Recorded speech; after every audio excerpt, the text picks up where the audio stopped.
the best way to enjoy the piper's tune is in the exciting sound of a pipe band. For some people, it's the only way. No matter what your background may be, the impact of 20 to 30 pipe bandsmen in full regalia and in full song is quite devastating. Today we've moved out into the grounds of Dean Castle in order to give full scope to the big music of Dysart and Dundonald Pipe Band. This, of course, is one of the top combinations in the world, and as they move on into the castle, we can only feel that the blood is Highland, and in dreams behold, maybe not the Hebrides, but at least the former glories of military might.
Almost all the pipe bands in the world are voluntary amateur organisations, raising money by voluntary subscriptions or by sales of work or something.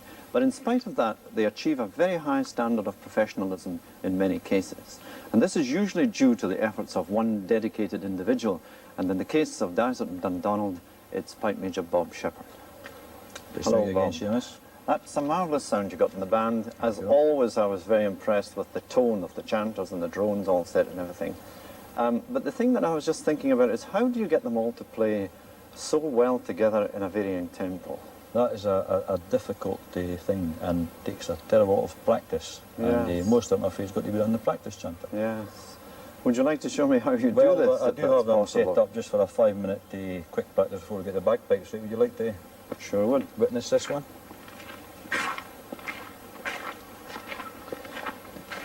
Right, boys, let's try the banjo breakdown again, and just give me 1 bar phrase. Ready? After 2. Ready? 1, 2. And again, please. Ready? 1, 2. Let's see the doubling in C now. Again, 1, 2. Now this time, let's go right through the first bar with 1 bar phrases. Ready? 1, 2.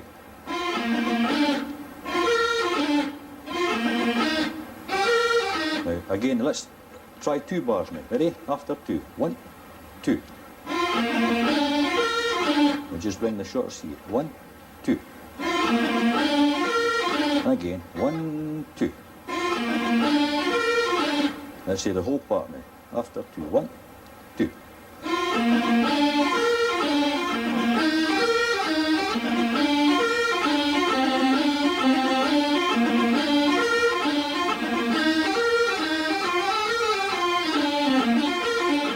Let's see the last bar. Humpata hitititum. Last bar after 2. 1, 2. Again. 1, 2. Shorten the C. 1, 2. Let's see the first part again now. After 2. Ready? 1, 2. Up tempo.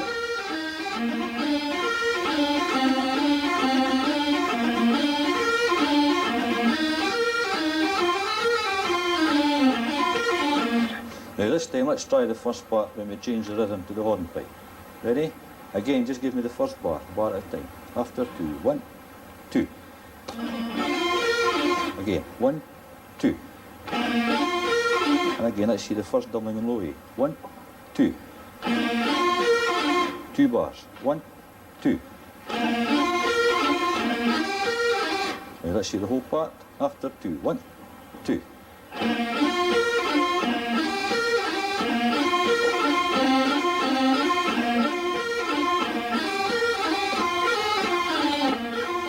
Okay lads, that's fine. Now if you put the seats away, pipes out, and we'll try the whole piece now with the drum corps. Well, Bob, that's really a fascinating example. And this is how you get them to play so well together. Yes, well that's the method we use for practice, with the practice chanter. It's one bar at a time. Do you not find that it's difficult for them then to put it all together? Well, sometimes we even actually break it down to less than a bar. Really? The idea being, with the bagpipe being a legato instrument, we've got to rely on good expression to produce the vitality of the music. And I find that using the rhythmic motive and building up to the phrase, that sometimes it helps and you get better results, I think. Yeah. Did you invent this system yourself?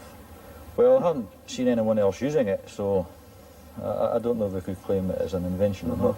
It seems to work just the same. But that, of course, is the last part of the practice on the chanter, as it were. I mean, now that they're getting ready to play it on the pipes, how do you go about teaching them that tune, say, from the very beginning? Well, I'd have the music arranged with the, I call them interrupter lines, where I actually indicate the breaks in the music.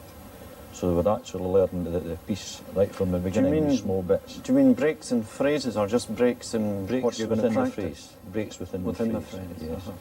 And do you take them all at one time to teach them? I mean, or do you do this individually with them? Or? No, we do it as a group at all times. Basically with the half circle in front of me in the centre position. Yes. Well, I think the boys look as if they're about ready to go. Maybe you can get them to demonstrate it on the pipes. We'll see how it sounds. Good. Thank you.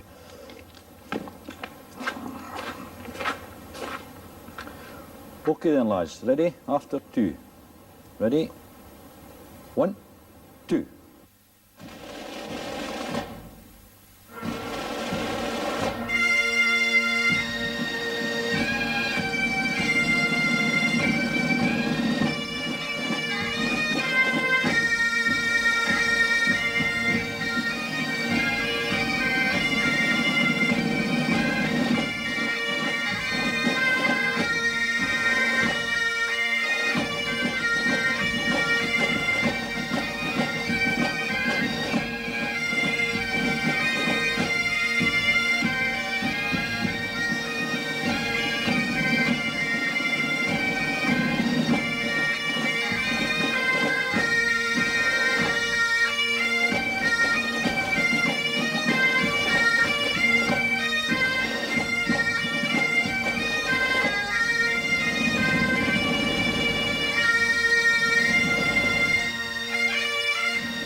Well, that was a very interesting selection, Bob. Where did you get Yes. the idea of playing that tune both as a jig and a hornpipe? It's not written as a hornpipe anywhere.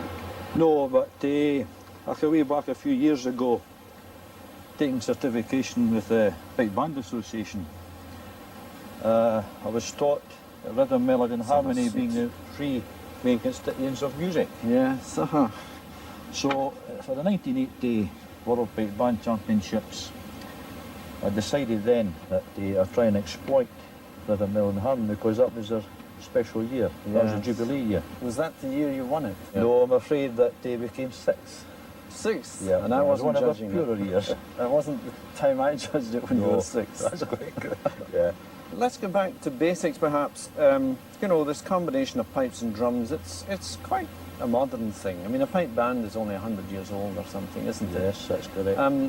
Do you think there's any case now for adding other instruments? Well, I don't think so. I think we've still got to keep the pipe band. I think we've got a few other things that we should be attempting to do.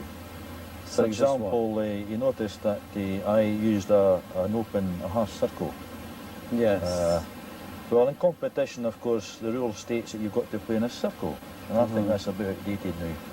Well, if you're in a circle, you've got your backs to some of the audience. That is true, and plus the fact, depending on where the audience might be standing, listening, you hear all the drums or part of the Yeah. pipes or what have you. Of course, the complaint is that the terracing tam never hears the thing anyway because he can't get near enough to hear it. Well, that is And the there's two typical bands complaint. playing at one yeah. time or something. That's you a know? typical. That is a complaint. Yes. The other thing, you don't play with the band now, do you? Well, again, that's another idea of mine. I think that the pipe major or musical director, or what you may call him, has got enough to do to set the band up. And I would prefer if one would be allowed to conduct the band. Well, I think you get effects conducting you couldn't do if you were playing with the band. I That's think so, certain. yes. I mean, you couldn't do the variation of tempo without a That's- conductor. Yes, yeah. Is there anything else that's necessary in a band, you know? For example, the arrangements, picking tunes and so on. Do you think that should be one man's job to do that? Well, I think it's one man's job, but he's got to more or less really pay particular attention to his drum corps, because as a drum corps, again, speaking about this vitality of the music can help the piper greatly by providing the changes in volume. Yes. Again, we can't blow the pipe harder Any or harder, softer, no. but the drums to give us the illusion of creating the dynamics within the piece. Yes. You wouldn't think of dropping some pipers out and halfway through or bringing them in to increase volume or Well, decrease. we've done something similar to that by possibly not dropping them out, but by starting with a solo piper or one or two pipers, and then for impact and increasing the volume, bring the pipers in, the rest of the band in. Yeah. Now, do you think it's possible for a piper to combine playing in a band and playing in solo competitions? Yes. It's not a drawback to I to don't have to think it's play a them on the way. drawback. No. You have some good solo pipers in your band, though. Yes, that's true. And you've taught all of this band yourself from the beginning. I think the present band that we see today, possibly with the exception of, I think, two pipers. Do you think the Pipe Band Association will change much in the next few years with regard to competition rules to allow for these things to happen?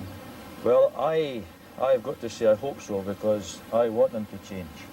We're now finding that bands in Canada and America, they have seen the sense of change, and they are changing. And of course we are the parent organisation, so we now have the situation we might be getting told to change. Well, in fact, I think you are adopting some of the things that Canadian band, Bill Livingston's 78th Highlanders or something. This slur from a low G to low A, you've been trying this, haven't That's right, yes, that's correct. you? Do you think there's any future in doing that from a low A to a B and up the scale? Or? Well, again, you see, it's all a question of trying to create a change in volume, a change in the sound. Yeah. rather than remain, again, to try and give you expression and try and make the thing stand out, make it more interesting to listen to. Well, thanks very much, Bob. That's been a great contribution to the piper's tune, the pipe band side of it. And I think, in fact, we're about to hear your pipe band coming out again, eh?